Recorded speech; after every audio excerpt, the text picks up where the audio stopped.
Bienvenue sur Malaika, le magazine de la femme africaine et chrétienne. Aujourd'hui, nous allons parler d'un heureux événement. Oui, pour changer, vous avez souvent des sujets un peu dramatiques, un peu difficiles, on parle de sujets tabous, mais aujourd'hui, ce sera plutôt joyeux, alors restez avec nous pour savoir de quoi il s'agit. Donc voilà, vous l'avez découvert, aujourd'hui on va parler de maternité. Effectivement, c'est ça notre heureux événement. En Afrique, on sait que la maternité, c'est un moment qui est attendu dans beaucoup de couples, dans beaucoup de familles. Et on va avoir justement le privilège d'en parler avec, bien sûr, mes sœurs sur le plateau. Bienvenue, merci d'être là. Merci, c'est génial de t'accueillir. Et nous avons un invité spécial aujourd'hui, qui est le docteur Damien. Merci en tout cas, docteur, de nous faire le privilège et l'honneur d'être avec nous. Merci à vous de m'avoir invité. Voilà. Mais justement, on parlait d'événements heureux, de maternité, comment c'est vécu dans les couples. Est-ce que le mari a sa part dans ce moment ou est-ce que c'est plutôt entre la femme et son enfant? Quelle est la place dans la recherche du Seigneur dans tout cet événement? On va en discuter un peu plus, mais avant tout, on va passer bien sûr à la rubrique de Mag. Donc voilà Magali, justement on parle de maternité. Déjà la maternité c'est quoi exactement? Alors oui Nadège, d'abord un petit élément de définition comme tu me le demandes. Eh bien il y a deux occurrences pour définir le mot maternité. Le premier c'est le fait d'être mère tout simplement et le deuxième c'est le fait de porter et de donner naissance à un enfant, donc c'est-à-dire la grossesse et l'accouchement. Alors c'est vrai que la production sur l'histoire de la maternité en Afrique souffre vraiment d'un paradoxe parce que on sait très bien qu'avoir des enfants en Afrique c'est très important, mais il y a très peu d'études qui ont été faites sur la maternité en général. Et par contre, j'ai trouvé des chiffres de l'OMS, comme d'habitude. Le taux de natalité, par exemple, en Afrique, une naissance toutes les secondes. Donc c'est quand même assez important. Et la natalité africaine est surtout forte en Afrique subsaharienne et centrale. Et la fécondité aussi reste en Afrique très élevée. Par exemple, 5 enfants par femme en moyenne, ce qui est quand même beaucoup. Et plus de 7 dans un pays comme le Niger et 8 au Nigeria. 8 enfants. 8 enfants. Ah non, c'est bon. De la graine. C'est OK. Voilà, par contre, il faut savoir aussi qu'une femme sur 39 meurt au cours de la grossesse, de l'accouchement, qu'une grossesse sur 4 est aussi une fausse couche. Donc, ce sont quelques chiffres pour contextualiser un petit peu. Et aussi, il faut savoir qu'en Afrique, donc, l'enfant a une très grande importance. On a souvent parlé de cela dans les émissions de Malaika sur la famille, sur le rôle de la famille, etc. Et la naissance d'un enfant dans une famille africaine est toujours saluée avec beaucoup de joie, de reconnaissance. Voilà. C'est vraiment une bénédiction. Ah, elle est enceinte, il va avoir un enfant. Ça y est, l'héritier. Surtout, il faut que ce soit un garçon. Voilà. Bien évidemment, parce que c'est le garçon qui va assurer après la relève. Voilà, relève, etc. Donc pour avoir un garçon, figure-toi qu'il y en a qui pensent, en tout cas, il y a une recette. Les croyances. Allez. Voilà, par exemple, il y a une tribu au Bénin qui disent que pour avoir la chance d'enfanter un garçon, eh bien, il faut échanger sa nourriture avec une femme qui a déjà eu un garçon auparavant. Et donc voilà. Après, vous avez toute une panoplie de croyances et j'ai jugé bon de vous en faire part. Vous connaissez mon sens de l'humour. Par exemple, il ne faut pas boire d'eau glacée, sinon le bébé naîtra gros. Ah mon Dieu. Ce sont des croyances qui perdurent. Il ne faut pas boire de citron, surtout dans le premier trimestre de la grossesse, docteur Damien, au risque de perdre l'enfant. Okay. Donc ça, c'est vraiment, une tradition qui perdure. Et encore quelque chose d'un petit peu plus fantasque, il ne faut pas porter d'écharpe, sinon l'enfant mettra le cordon ombilical autour de son cou comme une écharpe. Donc voilà, ce sont c'est la superstition. Je ne pose même pas la question au docteur. J'apprends des choses. En tout cas, ça fait rire, mais bon, c'est vrai que c'est quand même des choses qui sont ancrées, et je suis sûre que Maman Janine... Des enculturations. Voilà, exactement. Enculturation, évidemment. Et Maman Janine va pouvoir en dire plus sur ses croyances et autour de la maternité. Voilà un petit peu la Merci Magali en tout cas pour ce portrait. Justement, Maman Janine, comment est vécue la maternité, plus particulièrement la grossesse à Kinshasa? Oui, pour aller un peu dans le même sens de ce que disait Magali, la maternité est reliée directement à la survie de la communauté. Donc elle est accueillie avec grande joie dans les ethnies, dans les tribus africaines. Mais en même temps, Ça a quand même un facteur un peu anxiogène, dans le sens où c'est toujours lié un peu avec de l'angoisse, parce qu'on ne sait jamais comment va se dérouler la grossesse jusqu'à son terme. Et il faut savoir aussi, docteur Damien, qu'en Afrique, il y a beaucoup de croyances qui sont liées à des mauvais esprits. La femme enceinte, elle est fragile parce qu'elle a un bébé. Donc, il y a toutes ces croyances sorcellaires qui vont venir graviter autour de la maternité et qui viennent parfois un peu compliquer toutes ces choses et rajouter encore des croyances et des superstitions. Waouh. Ben, justement, en parlant de croyances et de superstitions. Comment est-ce que dans les couples, justement, en Afrique, le désir d'enfant naît? Est-ce que c'est le papa qui choisit, qui détermine, ou est-ce que c'est le couple ensemble, ou c'est la maman qui choisit, ben voilà, j'aimerais avoir des enfants, et donc Alors, ça se fait? Comme disait tout à l'heure encore Magali, c'est quand un couple se crée, le but, un des buts du mariage chez les Africains, c'est aussi la procréation. Donc effectivement, dans un couple, ça va venir très rapidement, ce désir de naissance.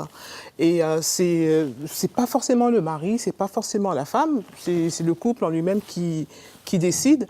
Et bien souvent, la femme, elle a aussi cette pression un peu de devoir mettre quand même... Il y a la famille qui attend quand même. Assez rapidement au monde, parce qu'il y a la famille qui est là, la famille du monsieur et d'elle-même qui va vouloir avoir des enfants. Ben justement, en parlant de grossesse, docteur Damien, qu'est-ce qui se passe véritablement dans le corps d'une femme durant ce moment?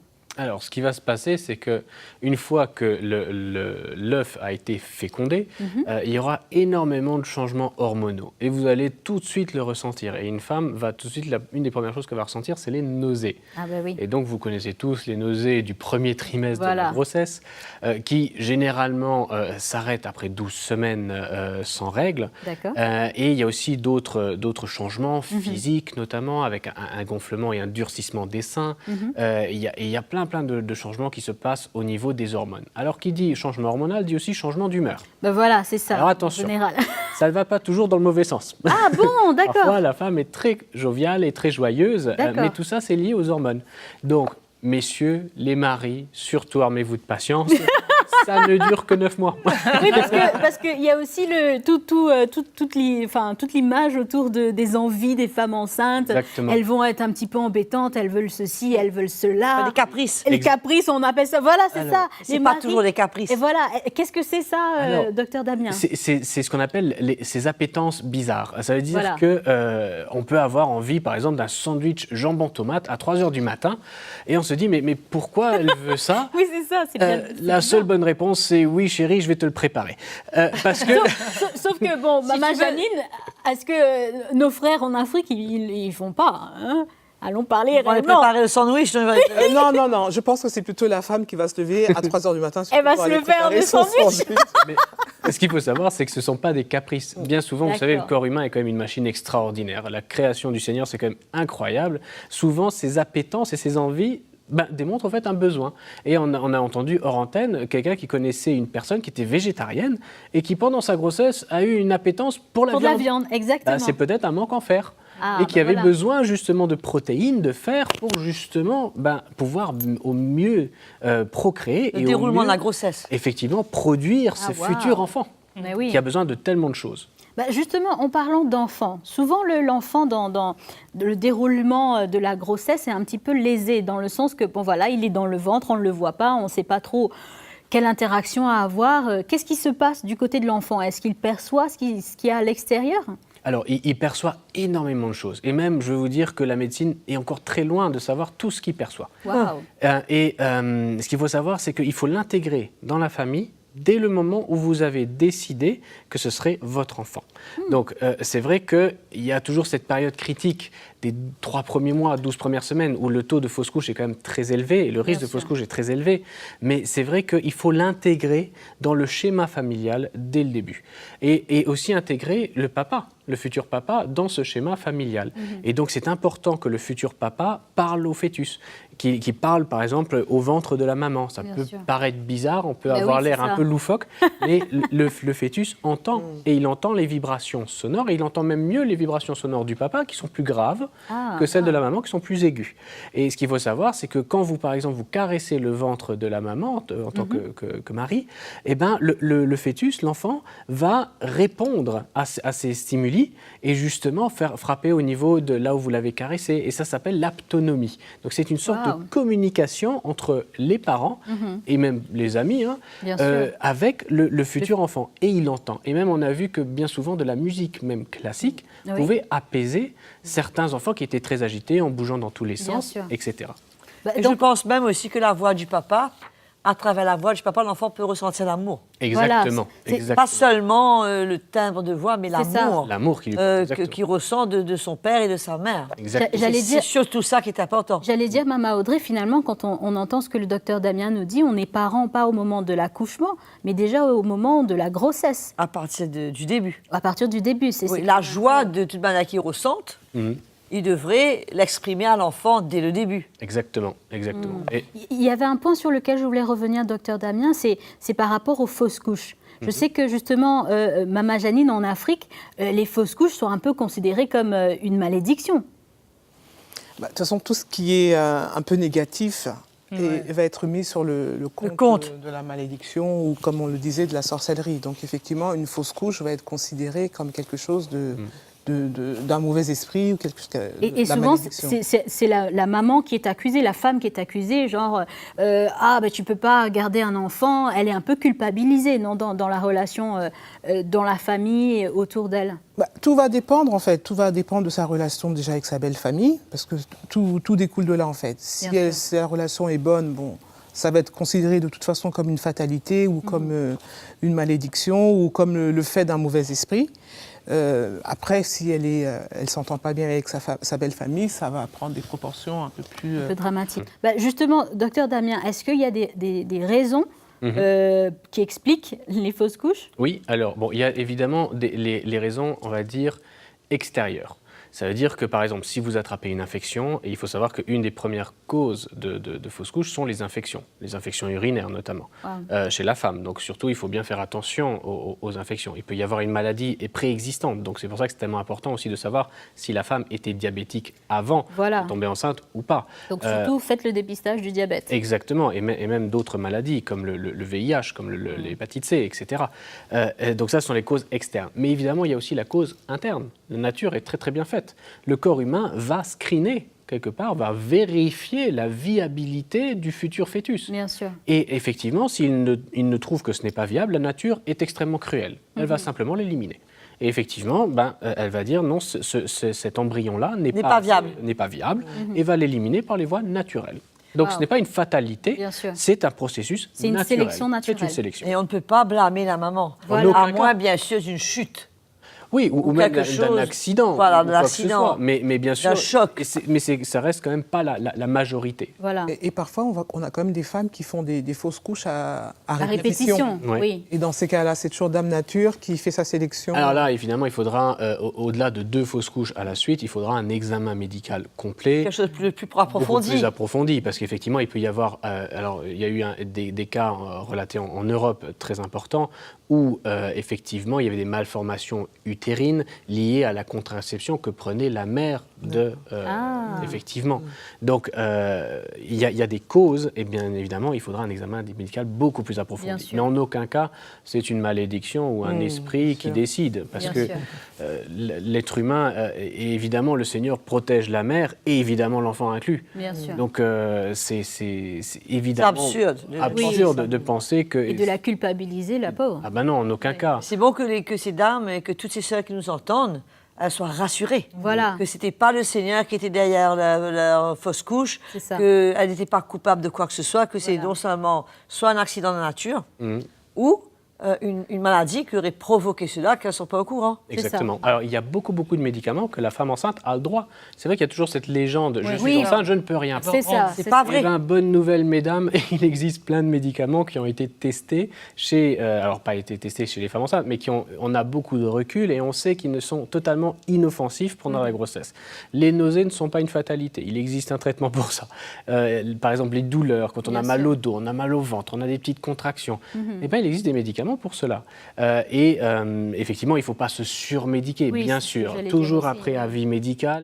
Justement, Maman Audrey, pour revenir au projet de maternité, quand un couple a ce projet de maternité, comment est-ce que ce projet est différent des autres projets que le couple peut avoir? Écoute, il s'agit d'une vie. Voilà. Il s'agit d'une vie et je pense que c'est très important d'attendre l'enfant et de se préparer pour l'arrivée de cet enfant et que ce ne soit pas juste un accident qu'il a été créé et un accident quand il arrive et c'est là qu'on commence à se débrouiller mais faire des projets. C'est pour ça que je reviens encore l'importance de la planification familiale, l'importance de décider ensemble, de communiquer, de tout ce qu'on veut puisque la présence d'enfants va affecter le niveau de vie de la famille. Tout à fait. Et plus il y a les enfants, ça affecte toute la famille entièrement. Et ça affecte même souvent la relation entre les parents à cause des pressions qui en résultent avec le nombre d'enfants qu'on n'arrive pas à contrôler. Donc moi, je pense qu'un couple qui est responsable devrait planifier dès le départ leur famille. Et le nombre d'enfants. Voilà, et prévoir les naissances et ensuite se préparer afin d'accueillir cet enfant dans les meilleures conditions, c'est-à-dire avoir de quoi le nourrir, de quoi pour son éducation, de quoi pour qu'il puisse être heureux. Bien sûr. Et je pense que c'est un tel cadeau que ça vaut la peine de s'investir, d'y penser et de faire tout avec son cœur. Donc c'est pas juste un projet comme ça. Non, et que l'enfant sache qu'il est attendu. Voilà. Et qu'il sait qu'il est accueilli. Il est attendu et qu'il est une bénédiction. Il est reçu comme tel. Bien sûr. Justement, Magali nous disait dans les chiffres qu'elle nous a concoctés qu'il y avait souvent l'attente de l'héritier, donc du garçon, Maman Audrey, parce qu'en Afrique, si dans une famille il n'y a pas un garçon, il y a un problème. Parce que sinon, l'héritier, il est où notre héritier? Alors justement, il y a des croyances comme quoi, comme disait Magali, pour avoir un garçon ou pour avoir un enfant en bonne santé, etc. Est-ce que, docteur Damien, vous pouvez nous éclairer sur ce point-là? Parce que souvent, il y a cette croyance que c'est la faute de la maman si dans la famille, elle n'a pas réussi à faire des garçons, elle n'a fait que des filles. Alors, le sexe de l'enfant n'est pas du tout déterminé par la mère. Alors, Alléluia. Alléluia. Écoutez bien les sœurs, relax, réjouissez-vous. Ça met pas à une culpabilité. Des années de culpabilité et des années de croyances tabous. Donc on va demander au docteur. Alors je viens de réduire en poussière des millénaires de croyances. Désolé, messieurs, le sexe de l'enfant est déterminé par votre semence. Voilà. C'est effectivement la semence de l'homme qui va déterminer si ce qui va rentrer dans l'œuf de la femme est un garçon ou une fille. C'est incroyable. Alléluia. Et il faut savoir que la moitié du sperme est fille, la moitié du sperme est garçon. Donc laissez faire la nature et le Seigneur vous donnera ce qu'il vous faut. Et donc, il ne faudrait pas que les belles familles s'acharnent sur la pauvre fille. Exactement. Et pour lui dire que c'est elle qui est la faute. Voilà. Et de toute façon, on va mettre fin à toute cette histoire de fille et de garçon. Oui. Jésus a payé le même prix pour la fille comme pour le garçon. Les deux ont la même valeur. Philippe avec 4 filles qui prophétisaient. Tout à fait. Et rien ne me dit que Philippe regrettait. Voilà. Et ces filles sont des bénédictions autant. Il faut les aimer autant. Elles ont tant de valeur aux yeux du Seigneur. Et ça devrait être le cas aux yeux des parents et des belles familles et de la communauté. Voilà. Exactement. Donc on accueille, on prépare ce projet. Que ce soit une fille ou un garçon, c'est un enfant qui est attendu et qui est choyé. Exactement, et de tout cœur. Voilà.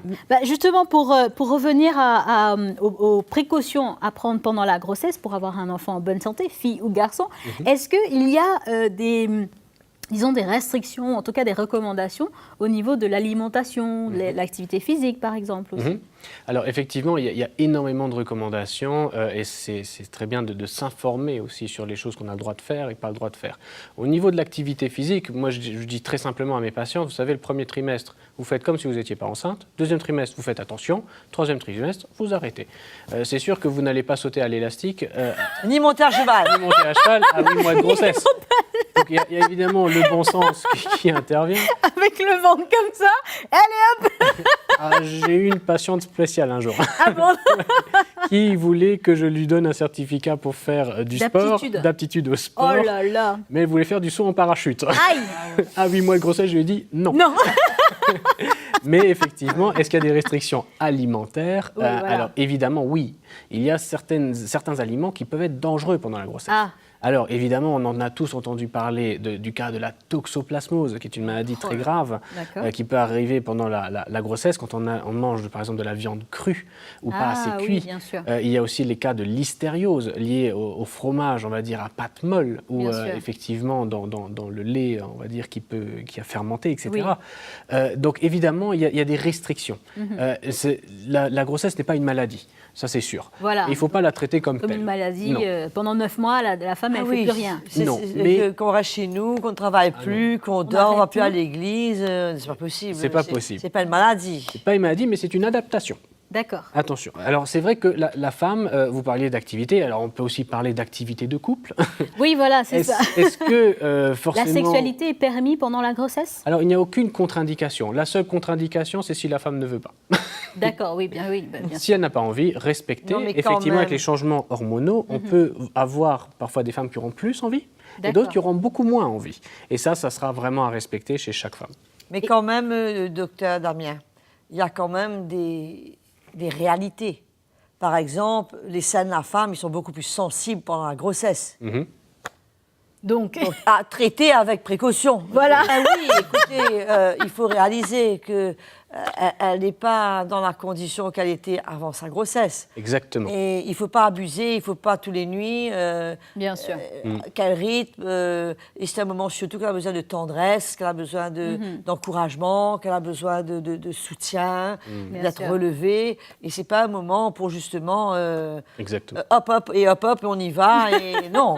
Et il faut prendre conscience de changements qui s'opèrent dans son corps. Et de respecter son corps, de respecter. Et surtout, ce qu'il faut savoir, c'est que quand une femme enceinte vit un stress, ça va répercuter sur le fœtus. Sur le petit bébé. Voilà. Donc, attention, messieurs, vraiment, faites attention à votre femme enceinte. Bien sûr. Et surtout, de vraiment prendre en compte aussi ses sensibilités. Il faut savoir que même la peau chez certaines femmes enceintes est beaucoup plus sensible. Oui. Même le toucher, même les odeurs. Voilà. Il y a certaines femmes qui commencent à avoir des nausées à la moindre odeur. Donc, messieurs, si le déo ne passe plus, changez. Voilà, c'est ça. C'est ça. Justement, Maman Janine voulait réagir par rapport aux précautions, c'est ça? Oui, en fait, par rapport à plusieurs choses, notamment par rapport à l'alimentaire, parce que le docteur Damien parlait tout à l'heure de fromage et l'autre exemple, la viande crue. Il faut savoir que les Africains, en général, ils ne mangent pas la viande crue. Ils détestent la viande crue. Il faut que ce soit bien cuit. Et le fromage, ça reste quand même...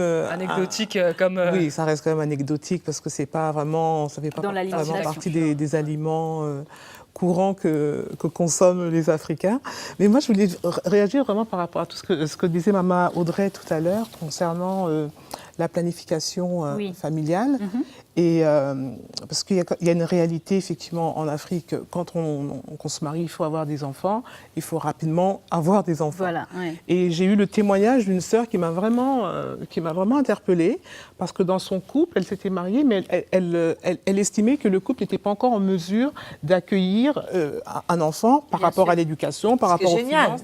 C'est génial. Ce qui a été vraiment génial, mais ça a été pendant 10 ans, parce que ça a duré 10 ans, ça a été un tollé général. Un sujet de dispute. C'est pire que ça, c'est-à-dire que c'est les deux familles qui se sont liguées pour vraiment faire une pression jusqu'à arriver à les faire divorcer.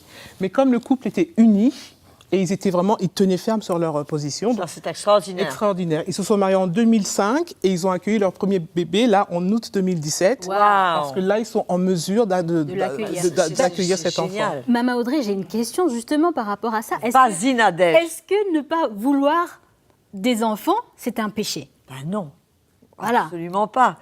Je pense que le couple, il est maître de ses décisions. Et il y a beaucoup de raisons. Parfois, il y a des gens qui voyagent énormément, qui sont appelés à bouger, où la femme a un métier assez particulier. Voilà. Et pour ce moment, ils pensent qu'ils ne veulent pas avoir d'enfant. C'est une décision totalement légitime de ne pas avoir d'enfant. Et ça ne veut pas dire que ça devrait affecter leur vie conjugale. Bien sûr. Ils doivent prendre des précautions, mais c'est un droit qu'ils ont de décider. Voilà. Maman Audrey, pour le mot de la fin, parce qu'on arrive au terme de notre émission, comment vivre justement ce moment de maternité au mieux avec son conjoint et avec le Seigneur? Je pense que c'est un moment spécial qui peut rapprocher le couple. Et c'est ça dans le cœur du Seigneur. rapprocher le couple et que le cœur du mari devienne de plus en plus tendre envers sa femme et que la femme se sente respectée, elle se sente honorée et pas bousculée pendant cette époque, mais que ce soit vraiment un événement qui construit leur relation et que le Seigneur soit glorifié dans tout ce qui en résulte.